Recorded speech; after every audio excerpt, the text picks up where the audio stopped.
नमस्कार, मैं हूं अंकुर और आप देख रहे हैं सत्य हिंदी का न्यूज बुलेटिन। एक नजर अब तक की सुर्खियों पर। इराक की सेना का कहना है कि बगदाद के दक्षिणी हिस्से में एक ठिकाने पर हुए बड़े विस्फोट में ईरान समर्थक मिलिशिया के एक सदस्य की मौत हुई है और 8 अन्य लोग घायल हुए हैं। सेना ने कहा है कि धमाके के वक्त या उससे पहले इस इलाके में कोई ड्रोन या लड़ाकू विमान नहीं देखा गया था। ईरान समर्थित चरमपंथी गुड पॉपुलर मोबिलाइजेशन फोर्सेस ने खुद कहा है ये विस्फोट एक हमले का नतीजा था। ये विस्फोट ऐसे समय में हुआ है जब इजरायल और ईरान के बीच तनाव चरम पर है। शुक्रवार को इजरायल ने ईरान के इस्फहान शहर पर हमला किया, जिसका अंदेशा पहले से था। इससे पहले बीते सप्ताह ईरान ने इजरायल पर 300 से अधिक ड्रोन और मिसाइलों से हमला किया था। कांग्रेस नेता राहुल गांधी ने शनिवार को बिहार के भागलपुर में एक चुनावी जनसभा को संबोधित किया है। इसमें उन्होंने भाजपा और केंद्र सरकार पर जमकर हमला बोला। उन्होंने कहा कि एक तरफ कांग्रेस पार्टी और इंडिया गठबंधन है जो हिंदुस्तान में संविधान और लोकतंत्र बचाने में लगा है, वहीं दूसरी तरफ आरएसएस बीजेपी है जो संविधान और लोकतंत्र को खत्म कर रहे हैं। राहुल गांधी ने कहा कि आज देश में लोकतंत्र व संविधान को बचाने का चुनाव है। आज तक हिंदुस्तान के गरीब लोगों को जो मिला है वो संविधान से मिला है। अगर संविधान खत्म हो जाएगा तो गरीबों से सब कुछ छीन लिया जाएगा। राहुल गांधी ने आरोप लगाया कि नरेंद्र मोदी जी आपका ध्यान भटका कर देश का सारा धन अंबानी अडानी को दे रहे हैं। राहुल गांधी ने कहा कि भाजपा भले ही दावा कर रही है कि उनकी 400 से ज़्यादा सीटें आएंगी, लेकिन भाजपा को 150 से ज़्यादा सीटें नहीं मिलेंगी। राहुल गांधी ने कहा कि हमारी सरकार बनने पर हर युवा को पहली नौकरी पक्की होने की गारंटी दी जाएगी। हर शिक्षित युवा को 1 लाख रुपए की अप्रेंटिसशिप का अधिकार मिलेगा।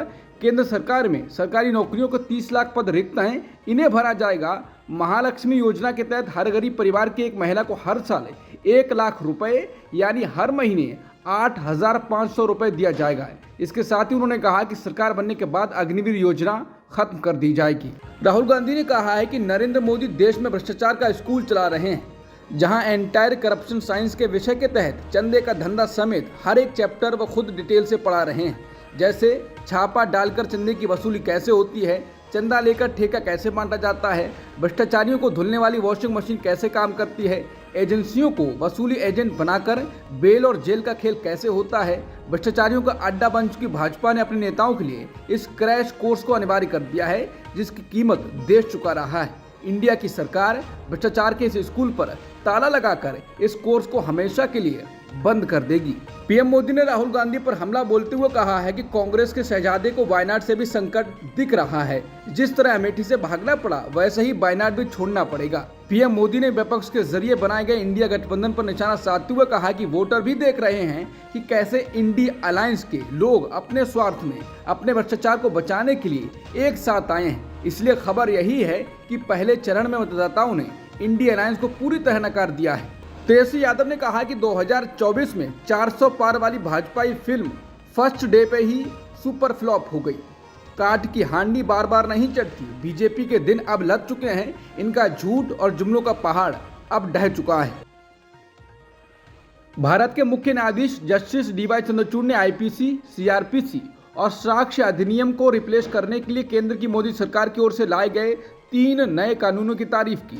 उन्होंने कहा कि तीनों नए कानून समाज के लिए बेहद ज़रूरी हैं और भारत अपनी आपराधिक न्याय प्रणाली में महत्वपूर्ण बदलाव के लिए तैयार है।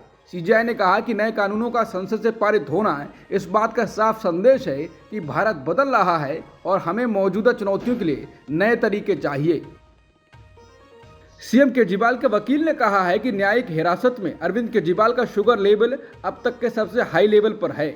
उनकी जान को खतरा है। डॉक्टरों का कहना है कि केजरीवाल जी को इंसुलिन देना बहुत ज़रूरी है। हमने कोर्ट में याचिका लगाई है कि जल्द से जल्द केजरीवाल जी को इंसुलिन दी जाए।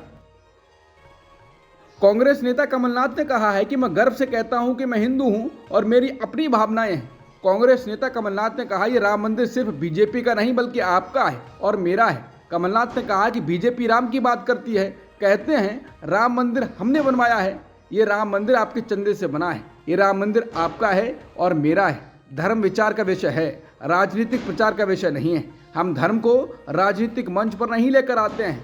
मैं गर्व से कहता हूं कि मैं हिंदू हूं और मेरी अपनी भावनाएं हैं। बिहार के पूर्व सांसद आनंद मोहन अपनी पत्नी के लिए वोट मांगने के दौरान ऐसा बयान दे बैठे जो अब सोशल मीडिया पर वायरल हो रहा है। आनंद मोहन अपनी पत्नी और एनडीए प्रत्याशी लवली आनंद के प्रचार के दौरान संबोधित करते हुए कहा कि वो कोयरी, कुर्मी, वैश्य और राजपूत के यहाँ वोट मांगने के लिए नहीं जाएंगे। इसके लिए उन्होंने अपने अंदाज में तर्क दिया और सब कुछ नीतीश कुमार, पीएम मोदी और अमित शाह पर छोड़ दिया। इसके बाद लोगों का कहना है कि बीजेपी के दिन बिहार में अच्छे नहीं दिख रहे हैं। कुछ नुकसान तो कोप भवन में बैठकर चाचा कर रहे हैं और बाकी कसर एनडीए के ऐसे नेता पूरी कर रहे हैं। बीबीसी से खास बातचीत में बहुजन समाज पार्टी के नए चेहरे और उत्तराधिकारी के रूप में सामने आए आकाश आनंद ने बीएसपी को बीजेपी की बी टीम बताए जाने के आरोपों को खारिज किया, लेकिन चुनाव के बाद बीजेपी के साथ जाने की संभावना से जुड़े सवाल पर उन्होंने ये भी कहा कि बीएसपी का मकसद राजनीतिक सत्ता में आना है, इसके लिए पार्टी जो सही होगा करेगी। उन्होंने बीजेपी के साथ जाने की संभावना को स्पष्ट रूप से खारिज नहीं किया। चुनाव के बाद बीजेपी के साथ जाने की संभावना से जुड़े सवाल पर आनंद ने कहा कि हमारा अंतिम लक्ष्य ये है कि हम राजनीतिक सत्ता में आ जाएं, ताकि हम अपने समाज के लिए काम कर सकें। इंडियन एक्सप्रेस से बात करते हुए उद्धव ठाकरे ने कहा है कि मैंने अपने पिता से वादा किया था कि शिवसेना का मुख्यमंत्री होगा और अमित शाह के साथ इस बात पर सहमति हुई थी कि सेना और बीजेपी का 2.5 साल के मुख्यमंत्री होंगे। देवेंद्र फडणवीस ने कहा था कि वो मेरे बेटे आदित्य को सीएम बनाएंगे और खुद दिल्ली चले जाएंगे। उन्होंने मुझे अपने ही लोगों के सामने झूठा बना दिया। मुझे एक बीजेपी का सहयोगी दिखाओ जो खुश हो। आज एनडीए में सिर्फ टूटे फूटे लोग हैं, वो अपने नेताओं के साथ भी यही करते हैं। एनसीपी शरद चंद्र पवार के मुखिया शरद पवार इन दिनों लगातार चुनाव प्रचार में व्यस्त हैं। इस बार के चुनाव में उनके लिए मुश्किलें काफी बड़ी हुई दिखाई दे रही हैं। शनिवार को उन्होंने बयान दिया है कि हमारा ध्यान लोकसभा से ज्यादा विधानसभा चुनाव पर है। उन्होंने कहा है कि हम विधानसभा चुनाव में ज्यादा सीटों पर लड़ने की कोशिश करेंगे। मैं पिछले 10 साल से सत्ता में नहीं हूँ। बाबा रामदेव के पतंजलि योगपीठ ट्रस्ट को शुक्रवार को सुप्रीम कोर्ट से झटका लगा है। कोर्ट ने अपीलीय न्यायाधिकरण के उस फैसले को बरकरार रखा जिसमें ट्रस्ट को योग शिविरों के आयोजन के लिए प्रवेश शुल्क लेने पर सेवा कर का भुगतान करने को कहा गया था। न्यायमूर्ति अभय एस ओका और न्यायमूर्ति उज्ज्वल भुइयां की पीठ ने सीमा शुल्क, उत्पाद शुल्क और सेवा कर अपीलीय न्यायाधिकरण की इलाहाबाद पीठ के 5 अक्टूबर 2023 को आए फैसले में हस्तक्षेप करने से इनकार कर दिया। सुप्रीम कोर्ट ने कहा कि हो सकता है कि किसी बच्चे का अश्लील सामग्री देखना अपराध न हो, लेकिन अश्लील सामग्रियों में बच्चों का इस्तेमाल किया जाना गंभीर चिंता का विषय है और ये अपराध हो सकता है। सीजेआई डीवाई चंद्रचूड़ और न्यायमूर्ति जेबी पारदीवाला की बेंच ने मद्रास हाईकोर्ट के फैसले को चुनौती देने वाले गैर सरकारी संगठनों के अपील पर फैसला सुरक्षित रखते हुए ये टिप्पणियां की। बता दें, हाईकोर्ट ने 11 जनवरी को 28 वर्षीय एक व्यक्ति के खिलाफ आपराधिक कार्रवाई रद्द कर दी थी, जिस पर अपने मोबाइल फोन पर बच्चों से संबंधित अश्लील सामग्री डाउनलोड करने का आरोप लगाया गया था। 2 संगठनों की ओर से पेश वरिष्ठ वकील एच.एस. फुल्का ने हाईकोर्ट के फैसले से असहमति जताई थी। दिल्ली के पूर्व डिप्टी सीएम मनीष सिसोदिया ने चुनाव प्रचार के लिए अंतरिम जमानत याचिका लगाई थी। दिल्ली की राउज एवेन्यू कोर्ट में इस मामले पर आज सुनवाई हुई और कोर्ट ने अपना फैसला 30 अप्रैल के लिए सुरक्षित रख लिया। सीबीआई ने सिसोदिया की जमानत अर्जी का विरोध किया है। कांग्रेस नेता और ऑल इंडिया कांग्रेस कमेटी के हिमाचल प्रदेश प्रभारी सचिव तजिंदर सिंह बिट्टू ने कांग्रेस पार्टी से इस्तीफा दे दिया है और इसके बाद वो बीजेपी में चले गए हैं, यानी बीजेपी ज्वाइन कर ली है। अमेरिकी कारोबारी और टेस्ला के सीईओ एलन मस्क का भारत दौरा टल गया है। एलन मस्क ने 10 अप्रैल को कहा था कि वो भारत का दौरा करने के लिए उत्साहित हैं। सोशल मीडिया प्लेटफॉर्म एक्स पर एक पोस्ट के जवाब में उन्होंने कहा, दुर्भाग्य से टेस्ला की बहुत भारी जिम्मेदारियों के कारण भारत की यात्रा में देरी होगी। अब तक की सुर्खियों में इतना ही। बाकी खबरों के लिए बने रहिए सत्यहिंदी.com के साथ।